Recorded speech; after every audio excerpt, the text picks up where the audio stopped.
주의 말씀은 완전하여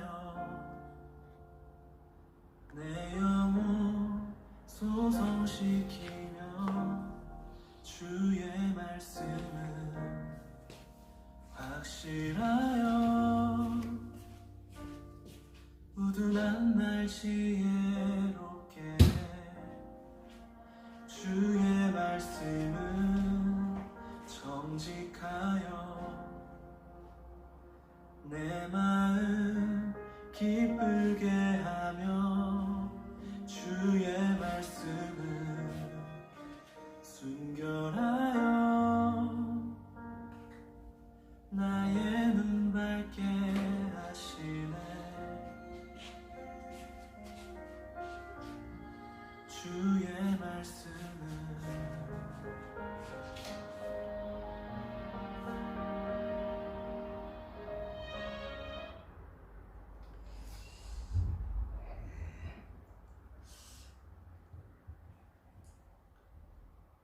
오늘 하나님께서 저와 여러분들에게 주시고자 하시는 은혜의 말씀의 제목은 깊은 늪에서 빠져나오라 하는 제목으로 말씀 전하기를 소원합니다.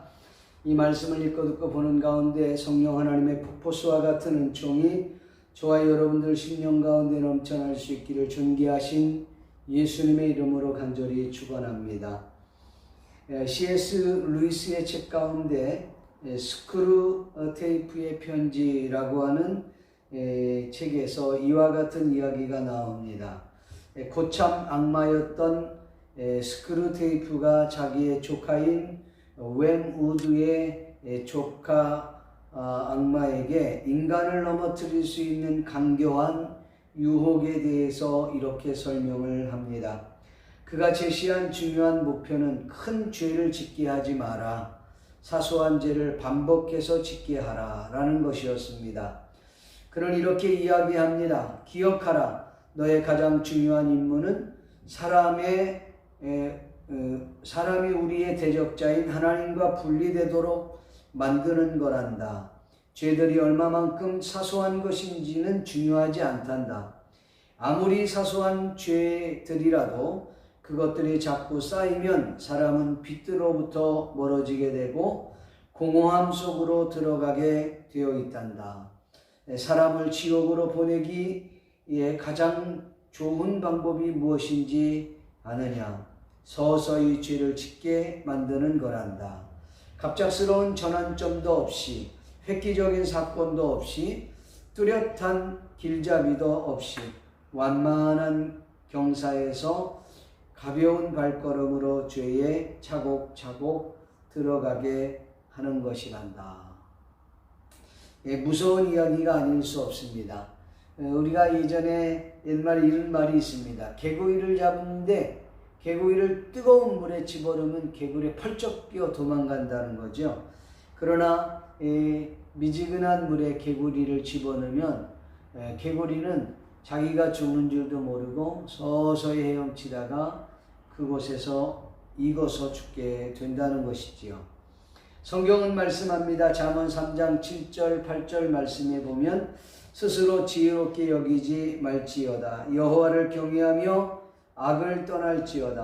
이것이 내 몸에 양약이 되어 내 골수로 윤택하게 하리라고 했습니다. 데살로니가전서 5장 22절 말씀은 악은 어떤 모양이라도 버리라고 경고하고 있습니다.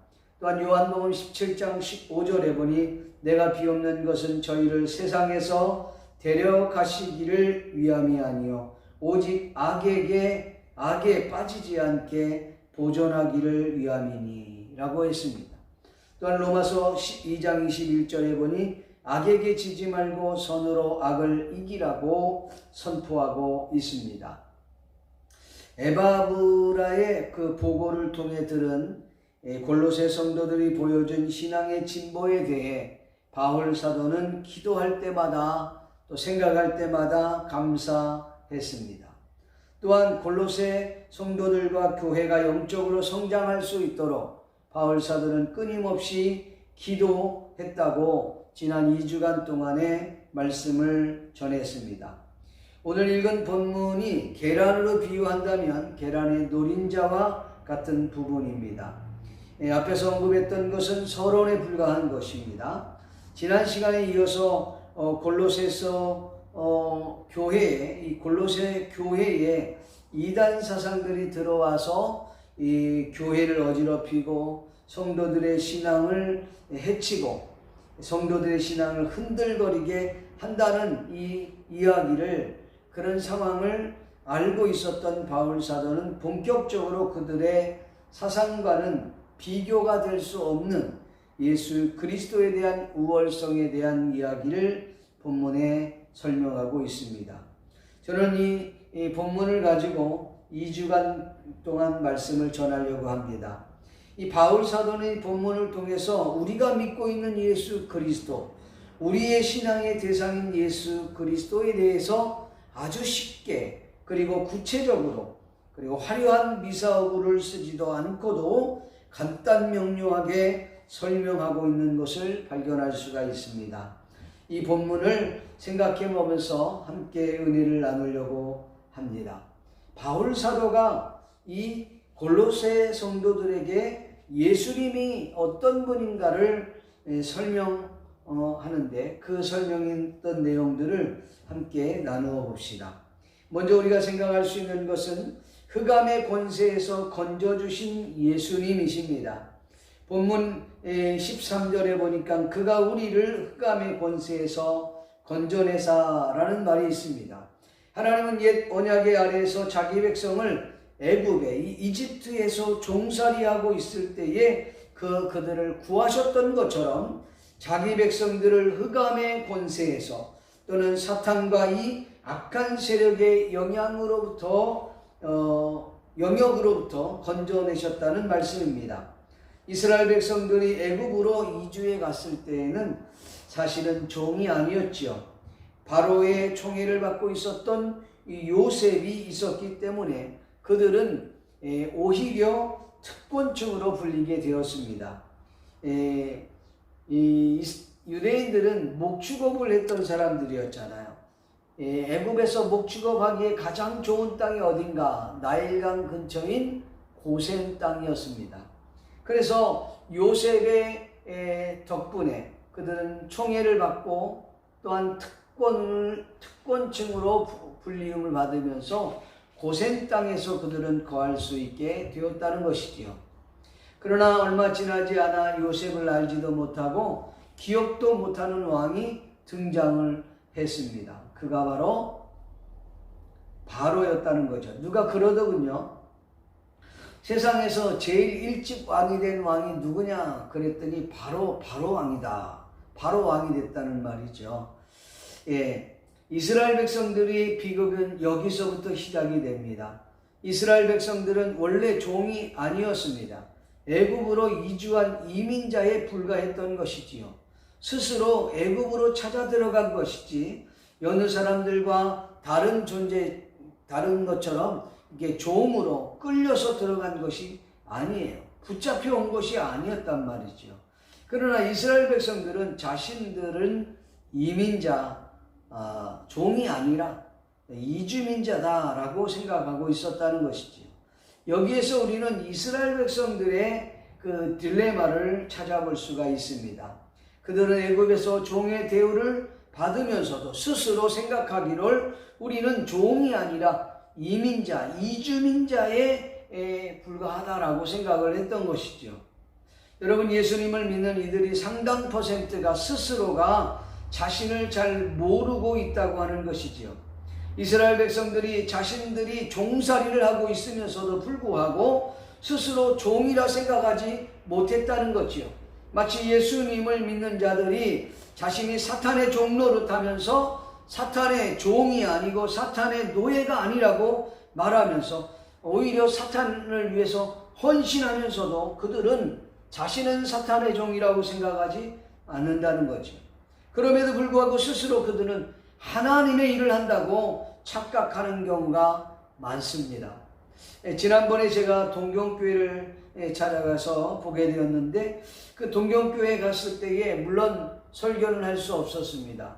입구에 들어가기도 전에 벌써부터 사람들이 나와 있어서 제재를 하는 바람에 들어갈 수가 없었습니다. 그들은 그 반대에 있는 거죠. 교회를 서로가 수호한다고 생각하는데, 여러분, 열매를 보면 그 나무를 안다고 하지 않습니까? 그 결과를 보면 그 나무가 어떤 나무인지를 알 수 있는 거예요. 제가 그 예배를 드리러 간다는, 다른 거 하려고 하는 게 아니라 예배를 드리러 간 거예요.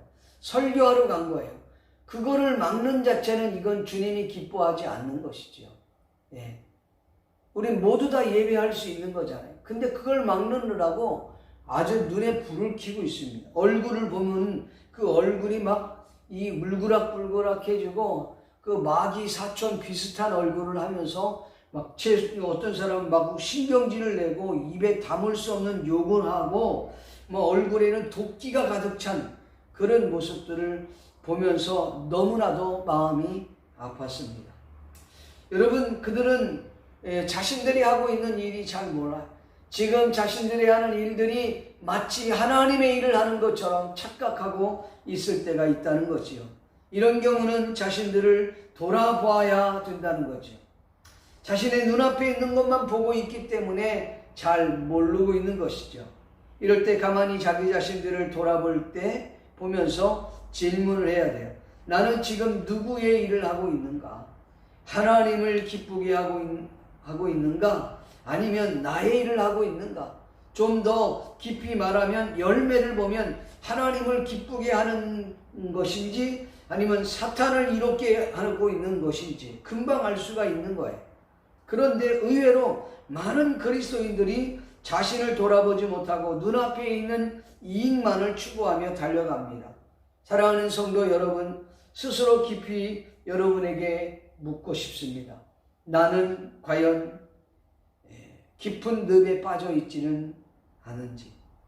여기서 이 문장을 깊이 생각해 봐야 돼요. 그가 우리를 흑암의 권세에서 건져내사라는 이 문장에서 여기에 그가 누굽니까? 이 그는 누구를 의미라고 생각하십니까?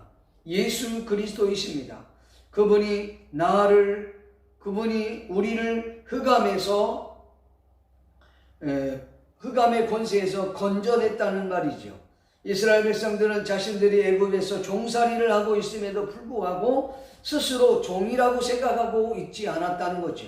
왜냐하면 종은 끌려간 사람이에요. 붙잡혀간 사람들이에요. 그러나 자신들은 붙잡혀오고 끌려온 게 아니라 내 발로 자원해서 그 애굽 땅에 들어간 거라는 거죠. 자신들은 이민자라는 거예요.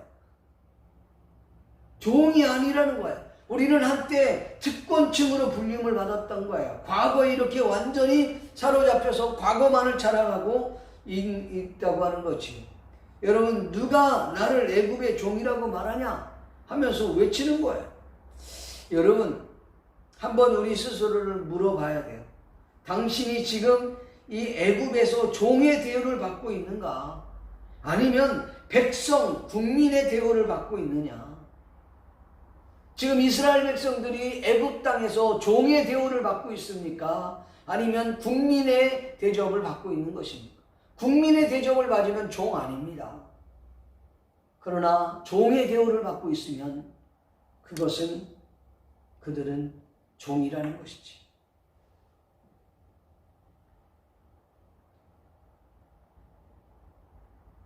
이걸 깨닫지 못하면 스스로 자신이 종이라고 생각하지 않고 국민이라고 생각하는 거예요. 사탄을 이롭게 하면서도 하나님의 일을 한다고 착각하며 살아가고 있다는 것이지. 스스로 자신의 현 상황을 부정하는 사람들은 이 깊은 수렁의 늪에서 빠져나올 수가 없는 것입니다. 여러분, 예수 믿는 사람들이 솔직해야 되는데 솔직하지 않아요. 아프면 아프다고 말할 수 있어야 돼요. 힘들면 힘들다고 주님께 요청해야 되는 거야. 그럼의 체면 때문에 우리들이 더욱더 그 깊은 수렁으로 빠져들어가는 줄도 모르고 있다는 것이죠. 크리스천들이 사탄의 종로를 타고 있으면서 나는 사탄의 종이 아니라 하나님의 종이라니까 하면서 그들은 오히려 외치고 있는 것입니다. 당신의 삶의 현장에서 증거를 찾아보십시오. 사탄이 좋아하는 일을 하고 있는가? 아니면 하나님이 기뻐하고 있는 일을 하고 있는가? 앞전에 말씀을 드렸습니다만 스스로 하나님의 일을 한다고 하면서도 마구 신경질을 부리고 내 뜻대로 되지 않는다고 원망, 불평을 늘어놓고 있다면 우리는 하나님의 일을 하는 것이 아니라 자신의 일을 하고 있는지 몰라요. 엄밀히 말하면 사탄이 만들어 놓은 그 덫에, 그 놀이터에 걸려서 거기서 물장구 치고 놀고 있는 것 뿐입니다. 그 이상도 그 이하도 아니라는 거죠. 자신도 모르게 사탄이 준비해 놓은 그 덫에 걸려서 그 수렁에서, 그 깊은 늪에서 빠져나오지 못하고 있는 것입니다. 여러분, 늪에 빠진 사람은 자신이 늪에 빠졌다는 것을 인식할 때 빠져나올 수 있는 기회가 생겨져요. 그러나 늪에 빠진 줄도 모르고 더욱더 허우적거리고 나오려고 몸부림을 치면 칠수록 몸은 더욱더 그 늪으로 빠져들어가게 되어 있습니다. 지혜로운 자는 자신이 늪에 빠져 있다는 사실을 인식하는 겁니다. 자신의 현상을 정확하게 바라볼 수 있어야 되는 것이지요. 늪에 빠졌다는 것이 어떻게 해야, 늪에 빠졌다는 사실을 우리가 어떻게 알 수 있을까요? 영적으로 깨어 있어야 되는데, 늪에 빠졌다는 상황을 깨달아야지 환경을 들여다보면서 내가 어떻게 빠져나갈 것을 보게 되는 거죠. 여러분, 가장 중요한 것은 이 수렁의 늪에서 빠져나올 수 있는 것, 이 영적 수렁의 늪에서, 깊은 늪에서 빠져나올 수 있는 유일한 길은 오직 예수 그리스도 외에는 없습니다. 오늘 본문을 통해서 우리에게 말씀합니다. 그가 흑암의 권세에서 우리를 건져내사, 수렁의 깊은 수렁에서, 수렁에 아니면 깊은 늪에서 우리를 건져내사 라고 하시는 것이지. 여러분, 믿기를 주의 이름으로 축복합니다. 자신의 영적 상태를 먼저 돌아보십시오. 그리고 주님께 의탁을 해야 하는 것이지. 또 하나 우리가 생각할 수 있는 것은 하나님의 나라에 들어가게 하시고 우리의 죄를 속량하신 예수님이십니다. 본문 13절과 14절 말씀을 함께 읽어보겠습니다. 그가 우리를 흑암의 권세에서 건져내사 그의 사랑의 아들의 나라로 옮기셨으니 그 아들 안에서 우리가 속량 곧 죄사함을 얻었도다 라고 했어요. 앞서에 말씀했던 것처럼 흑암의 권세란 애굽의 노예에 있었다는 거예요. 종이 사탄의 권세 아래 놓여있던 자다라는 거예요. 여러분, 저와 여러분들이 예수님께서, 저와 여러분들을 예수님께서 하나님의 나라에 들어가게 해주셨다고 했어요. 흑암의 권세에서 우리를 건져주셨다는 거예요. 그리고 우리를 하나님의 나라, 아들의 나라에 들어가게 하시고 우리를 속량했다. 여러분, 생각해 보십시오.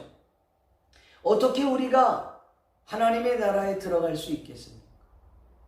죄 많은 우리가, 흑암의 권세에 놓여있던 사탄의 종노릇했던 우리가 어떻게 하나님의 나라에 들어갈 수 있느냐는 거죠. 하나님의 나라, 거기는 죄가 있으면 들어갈 수가 없는 곳 아닙니까? 그런데 어떻게 우리가 들어갈 수 있느냐는 것이죠. 그 성경에 보면 에베소 2장 1절에 그는 허물과 죄로 말미암아 죽었던 너희를 살렸도다 이렇게 말씀해서 여기 분명하게 우리가 허물과 죄로 죽었다라고 선언하고 있습니다. 허물과 죄로 죽었던 죄인이 천국에 들어갈 수 있게 된 이유는 바로 에베소 2장 2절부터 5절 그리고 오늘 본문 14절에도 우리의 죄를 속량했다라고 말씀하고 있어요. 속량이라는 말이 무엇입니까? 몸값을 받고 죄인을 풀어 자유인이 되게 했다. 채무로 종이 된 형제나 자매를 대신해서 값을 치러주고 난 후에 그에게 해방을 시켜주었다. 그런 의미예요. 그래서 여러분 에베소 2장 2절에서 5절 보면 이렇게 되어 있어요. 너희는 그 가운데 행하여 이 세상의 풍조를 따르고 그랬어요. 우리가 이 세상의 풍조를 따랐다는 거예요. 그리고 공중권세의 잡은 자를 따랐다.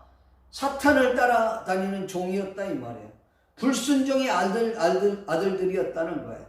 그리고 우리 육체의 욕심을 따라 지내고 육체의 마음이 원하는 것을 하며 다른 이들과 같이 본질상 진노의 자녀였다 이 말이에요. 이것이 성경이 우리에게 선언해주고 있어요. 우리는 그런 존재, 그러니까 우리는 천국에 들어갈 수 없는 존재. 그런데 들어가게 된 이유는 바로 5절 말 4절 5절에 보니까 긍휼이 풍성하신 하나님이 우리를 사랑하신 그 큰 사랑으로 인하여서 허물과 죄로 죽은 우리를 그리스도와 함께 살리셨고 너희는 그 은혜로 구원을 받은 것이라. 이렇게 성경은 말씀한 거예요. 여러분, 이처럼 복음을 명확하게 설명해 놓은 것도 그렇게 많지 않습니다. 에베소 2장은 예수 그리스도를 통해서 우리가 그와 함께 다시 살아났다고 선언하고 있는 것입니다. 인간의 죄, 인간의 이 죽음의 문제를 해결하기 위해서 철학자들 뿐만 아니라 오고 가는 수많은 사람들이 이 문제를 해결하려고 애를 썼습니다. 그러나 해결할 수가 없었던 것이죠. 성경에 예수 그리스도께서는 직접 이 문제를 해결해 주시기 위해서 이 땅에 오셨어요. 그분이 이 땅에 오셔서 예수 그리스도께서 십자가에 못 박혀 죽으시고 무덤에서 3일 만에 부활하시고 그리고 그 예수 그리스도를 믿는 모든 이들은 이 죽음과 이 죄의 문제에서 해방을 받게 되었다는 것이죠. 그 어떤 사람도 죄와 죽음의 문제를 해결할 수 없었던 이유는 한마디로 말하면 희생이 필요했던 거예요. 희생. 여러분, 많은 이들이 희생하지 않고 이 문제를 해결하려고 한 거예요. 희생이라고 하는 건 내가 죽어야 되는 거예요. 근데 누가 자기가 죽어가면서 남을 건져내겠습니까? 또 한 가지는 죄가 없는 자가 희생을 해야 돼요. 죄가 없는 자가. 이 얘기는 이후에 좀 말씀을 드릴게요. 예수님이 그런 자격이 되시는 거예요. 이 땅에 죄 없는 사람은 예수 그리스도 외에는 단 한 명도 없었습니다. 그렇기 때문에 희생과 죄 없으신 분의 그 희생이 있었기 때문에 오늘 저와 여러분들이 이 죄와 죽음의 문제에서 해결받을 수가 있었다는 것이에요. 이게 전제가 깔려 있어야 돼요. 누가복음 7장 12절에서 17절 말씀에 보면 이제 성문 가까이 이르렀을 때 한 젊은이가 죽어서 과부의 아들인 그 젊은이가 죽게 됐어요. 청년이 죽게 돼서 아마 상여가 나가고 있는데 마침 예수님이 만나게 된 것이죠. 그리고 예수님은 그 관을 세우시고 뚜껑을 열고 청년아 내가 내게 말하노니 일어나라 하네. 죽었던 청년이 일어나고 말도 하고 그리고 그 먹을 것도 주고 그리고 그 자녀를 그 여인에게 주었다는 거예요. 그래서 하나님께 영광을 돌렸다라는 이야기가 이제 그 지역의 소문이 확 덮어지게 된 거죠. 여러분, 제가 오래전에 불경을 읽었던 적이 생각납니다. 이와 같은 똑같은 문제의 내용이 불경에도 있더라고요. 제가 그 불경책을 교회에서 읽었어요, 고등학교 때. 근데 거기서 보니까요, 부처님이 이 죽음의 문제를 어떻게 해결했을까? 부처님도 이 과부가 똑같이 자기 아들이 죽고 이게 상여가 나가는데 부처님이 딱 만나게 된 거예요. 그때에 부처님께서 부처님을 본 사람이 부탁을 한 것이죠. 그때에 부처님이 이 아들을 살리기 위해서라면 동네에 내려가서 단 한 번도 죽음을 보지 않은 집에 사람의 옷을 가져다가 이 누굽니까? 청년에게 덮으면 살아날 것이다. 완전 굿뉴스였죠. 이 어머니는 사생결단하고 동네에 내려가서 이 집 저 집 동네마다 돌아다니면서 이 집에 한 번도 죽은 적이 없는 집입니까? 그랬더니 우리 집은 뭐 3년 전에, 1년 전에, 10년 전에, 20년 전에 다 죽은 거야. 한 사람도 지금을 보지 않은 그런 집이 없었더래. 그래갖고 이 어머니는 실망한 나머지 누구에게? 부처님 앞에 다시 오게 된 것이죠. 부처님, 제가 이만저만해서 다 돌아다녔지만 찾지를 못했습니다. 어쩌면 좋겠습니까? 그랬더니 부처님 하신 말씀 왈, 그것이 내 업본이라 그랬다는 거예요.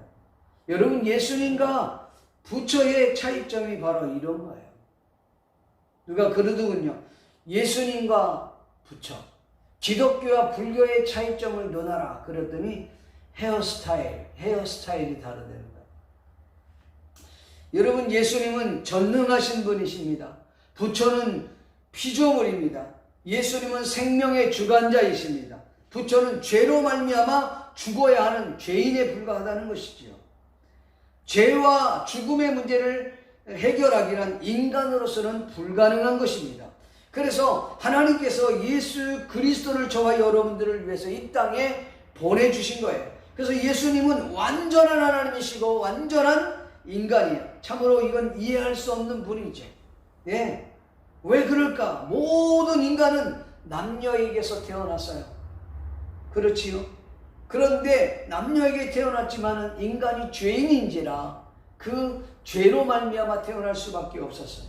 그런데 예수 그리스도께서는 비록 여인의 몸을 빌어서 태어나시긴 했지만 오직 성령으로 죄 없이 잉태되어 이 땅에 태어나셨기 때문입니다.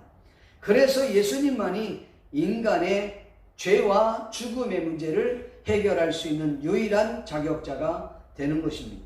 특별히 이 크리스찬들이 이와 같은 말씀을 들으면은 대부분 감동이 별로 없습니다. 왜냐하면 늘 들어왔던 이야기니까요. 그러나 이 사건은 정말 죄와 죽음의 문제, 이 흑암의 권세에서 우리를 건져내 주시고 우리를 하나님의 나라에 들어가게 하시고 우리의 그 죄 많은 것을 주님께서 속량해 주셨다는 거예요. 예수 그리스도께서 십자가에 못 박혀 죽으심으로 말미암아 이건 놀라운 감격적인 사건이 아닐 수 없다는 것이죠. 근데 이 문제를 우리 크리스찬들이 들으면 그냥 늘 들어온 이야기니까 뭐 그러려니 이렇게 생각하는 건데 아닙니다. 이건 놀라운 축복이 아닐 수 없는 메시지죠.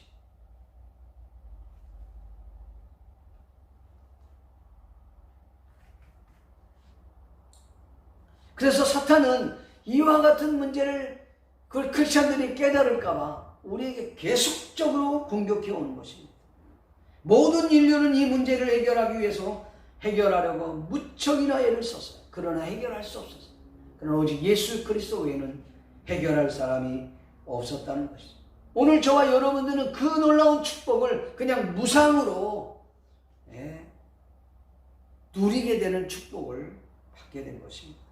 이건 대단한 축복이요, 기쁨이요, 행복 그 자체, 감격 그 자체. 근데 이거에 대한 구원의 감격이 없다면 이거는 참으로 우리가 병들어 있는 것 중에 하나죠. 찬양 가운데 그런 찬양이 있습니다. 죄악 벗은 우리 영혼이 기뻐 뛰며 주를 보겠네. 하늘에 계신 주 예수를 영원히 섬기리. 죄악 벗은 우리 영혼이 기뻐 뛰며 주를 보겠네. 하늘에 계신 주 예수를 영원히 섬기리. 할렐루야. 마지막으로 보이지 아니하는 하나님의 영상이요 모든 피조물을 창조하시기 전에 계신 예수님이시다. 여러분, 예수님께서 보이지 아니하는 하나님의 형상이다. 예수님이 하나님과 동일하신 분이다 라고 하는 의미예요.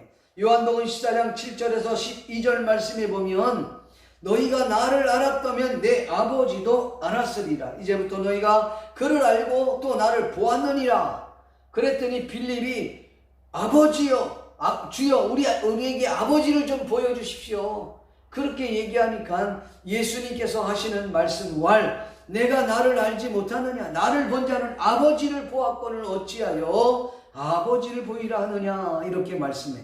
이 말을 한마디로 말하면 뭐예요? 내가 아버지와 하나다. 내가 아버지의 형상이다 라고 하는 말입니다. 하나님의 형상이다. 하나님 그 자체다 라는 거예요. 모든 피조물을 창조하시기 전부터 계셨던 분이 예수 그리스도입니다. 예수님은 원래부터 태초부터 계셨던 분이십니다. 할렐루야. 이 내용은 다음 시간에 좀 더 깊이 다루려고 합니다. 어떤 사람들이 그러더구만요. 부처의 제자가 예수다 이렇게 허무맹랑한 이야기를 주장한 이들도 있습니다. 물론 한국에서는 실질적으로 이런 책을 써서 화제가 되기도 했습니다. 외국에서도 이와 비슷한 내용으로 번역한 책도 있다고 저는 들었습니다. 어처구니 없는 말이지요. 하지만 그런 분들에게 제가 이런 교훈을 드리고 있습니다. 당신은 성경을 몰라도 너무 멀어. 하나님과 예수님에 대해서 너무나도 무지한 사람의 한 단면을 우리가 보고 있는 거다. 이렇게밖에 제가 설명할 수밖에 없습니다. 온 우주 만물보다 먼저 계신 예수님께서 부처의 제자라? 예수님은 스스로 당신께서 그 누구의 제자가 되었다는 말을 단 한 번도 해본 적이 없으신 분이십니다. 그리고 오늘 본문에서도 모든 피조물을 창조하기 전부터 계셨던 분이 예수님이시다. 할렐루야. 여기서 언급하고 싶은 말은 예수님께서 보이지 아니하는 하나님의 형상이다. 아버지와 하나이신 존귀하시고 높으신 예수님이시다. 이 말이에요. 또한 그분은 그 어떤 피조물과도 비교의 대상이 될 수 없다는 것이죠. 그 정도로 위대하신 창조주 하나님이라는 사실입니다. 여러분, 예수님을 천사와 비교할 수 있습니까? 천사를 우상시하고 있는 이 골로새 교회 안에 천사와 예수님을 비교할 수 있습니까? 모세와 예수님을 비교할 수 있습니까? 어떤 선지자와 예수님을 비교하겠습니까? 어느 왕과 예수님을 비교할 수 있겠습니까? 비교의 대상이 될 수 없어요. 그와 같은 이야기를 쓴 것이 히브리서입니다. 히브리서.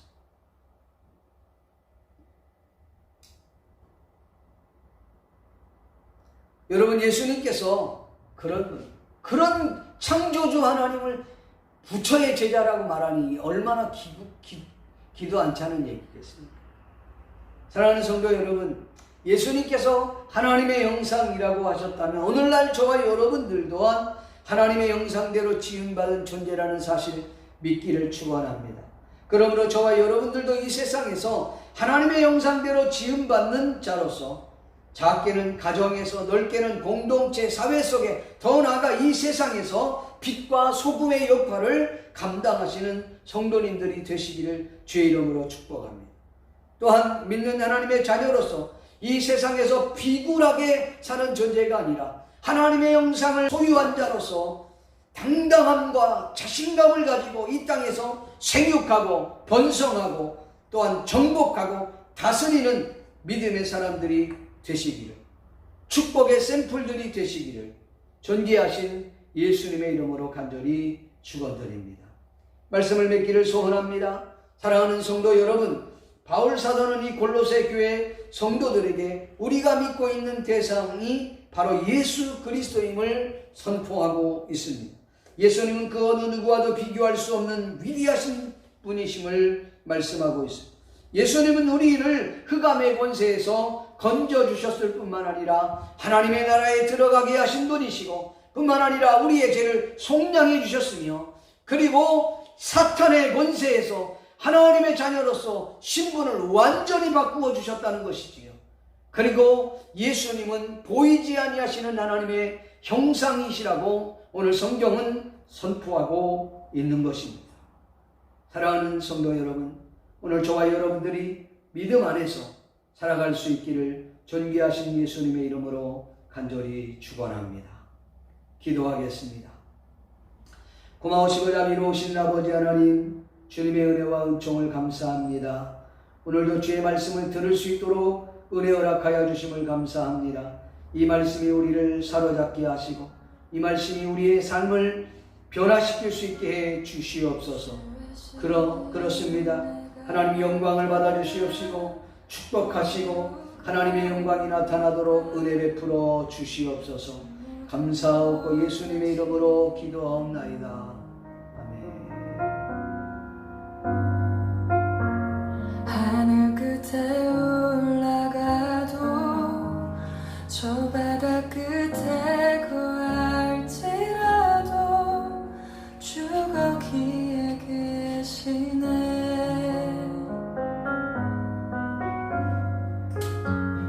주의 신을 내가 떠나 어디로 가오리까.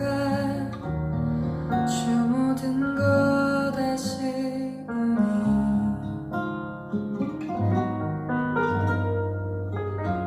하늘 끝에 올라가도 저 바다